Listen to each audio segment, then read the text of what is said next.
Hey everybody, today we're going to show you how to complete the side quest off the Pilfered Path here in Dragon's Dogma 2, so let's jump into it. So this is a very complex quest with a lot of requirements. Essentially what we want to do is get two characters in jail at the same time. Then one of them is going to break out, and to finish the quest, we're going to have to get the one that broke out a job. So it's that simple. However, there's a lot of requirements that we have to complete before we can actually start this quest. Also keep in mind that any quests that are required to do this one are going to be linked in the description below. So if you need a guide for any of those, just check the description. They will all be there. So the very first thing that you need to do is complete one of two quests. Those two quests are going to be Every Rose Has Its Thorn and Short-Sighted Ambition. You don't need to complete both, you just need to complete one. And if you don't, you're not going to be able to complete off the Pilfered Path. Now there's a little bit of a catch here. If you choose to do Every Rose Has Its Thorn, it's a little bit longer. However, all you have to do is complete the quest. You just got to get it done. It doesn't matter how, all you got to do is get it done. If you choose to do Short-Sighted Ambition, it's a shorter quest. However, there's a good and a bad ending. And for this one to work, you have to get the bad ending. Again, it's a very short quest. All you're doing is getting a book for a vendor that's in Battleground. If you give him the real book, that is the bad ending. That's what you want to do, is give that vendor the real book. If you give him a forged copy of the book, that's how you do the good ending. So again, if you choose to do Short-Sighted Ambition, you want to give the guy the real book and get the bad ending.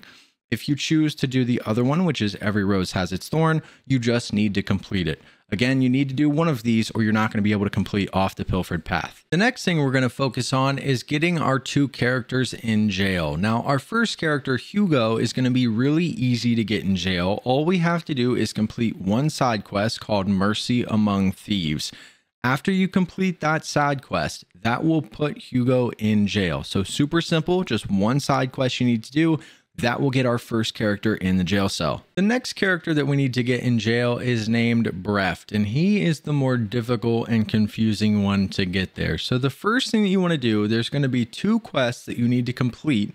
One is going to be called Shadowed Prayers, and the other one is going to be called Told to Rest. Again, there'll be links for all of these down in the description.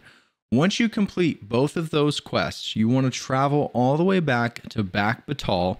And when you get to Battleground, you want to either sleep in your house if you have one, or sleep in the inn until the next day. So after both of those quests are complete, go back to Battleground and sleep until the next day. Once you get up, you then want to make your way back to the jail where Hugo already was. And if you don't already know where the jail is, it's going to be just northeast of Battleground. We'll show you the exact location here on your map, and you can follow the pathway all the way up to the door. And to find Brefft, he's actually going to be directly across from Hugo to the left. So if you're facing Hugo, go to the left and then look on the jail cells on your left side, and Brefft will be like 2 down. Now, once you find Brefft in the jail cell, you're going to need to speak to him a couple different times. When you first walk in there, he's going to initially start the dialogue for you. However, you need to keep speaking with him until he tells you about Hugo's family. There's a couple different pieces of information that he's going to give you. One that's important is where the new coral snake's hideout is. That's one thing that's going to progress the location of the quest. But keep speaking with him, and he's going to talk to you about who's responsible for the death of Hugo's parents. This is really, really important that you talk to him like 3 times, get all this information, and just keep speaking with him until he keeps repeating the same dialogue over and over again. Once you've gotten all the dialogue out of Brefft, you can then walk over to Hugo's cell, and Hugo should be standing close to the cell where you can speak with him. Speak with Hugo and tell him the information that Brefft just told you about who took out his family. And once you do, Hugo's going to have a crazy response where he's not going to know what to say, and he's just going to kind of stand there, and you're going to try to talk to him. He's not going to say anything. This is good. You just want to get the dialogue out of Hugo until he's starstruck and doesn't know what to say. And after that, then you need to go and sleep until the next day once again. So either go to the inn, go to the house that you have, or go sit on a bench and pass time until it is the next day. Once it's the next day, you're then going to return back down to the jail where you had Hugo and you had Brefft. And when you get down there, you're going to learn that Hugo has escaped and he's no longer there. You're not going to see him in his cell. You're also going to learn that he killed Brefft after he escaped. So Hugo's gone, Brefft is dead, And the new quest updated marker is going to be over by the ancient battlegrounds, which is where Brefft is going to tell you that the new coral snake's hideout is. Now keep in mind, you are going to need to go to the ancient battleground as quickly as you can. If you waste too much time in game and you decide to go off and do another quest, eventually Hugo is going to beat you to the ancient battleground and take out the guy that we need to go take out. So don't waste too much time. As soon as you're able to go to the ancient battleground, go there immediately. Now, once you get up there, you're going to take essentially the same exact route that you took in the side quest Told to Rest. You can't even get to this point without doing the side quest Told to Rest. And if you probably just did it, you'll know how to get up there. You're just going to work up the hill and work your way up through the ruins. As you progress through these ruins, when you did Told to Rest, all you had to do was fight a couple skeletons on your way to the top. This time, you're going to have to fight several more enemies as you work your way up there. So just be prepared to fight several enemies on your way up to the top. Again, you will have a little yellow marker, a little indicator to show you exactly where to go, but it's the exact same route in Told to Rest to get up to the top. Once you make it up to the top, this is another situation that you need to be prepared for. We're going to go take out the main bad guy who's going to be standing where the yellow marker is, and you'll be able to see him right before you walk up to him. When you walk up to him, it's going to cue a little cutscene, okay? And it looks like it's just going to be on one-on-one. However, it's not. When the cutscene ends, you're going to have a couple seconds to go after him. However, you're going to have several other enemies pop out of nowhere and start attacking you, and it can be very overwhelming if you're not a high level with decent gear.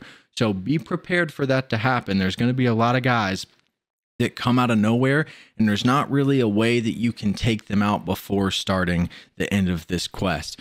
So what I found to work, and what I think is probably the best strategy here, is when you go up to fight the final boss of the quest, you want to attack him and try to take him out immediately. Because what happens is, if you're able to defeat him, it automatically finishes the quest. You won't have to defeat any of the other guards that are up there with him.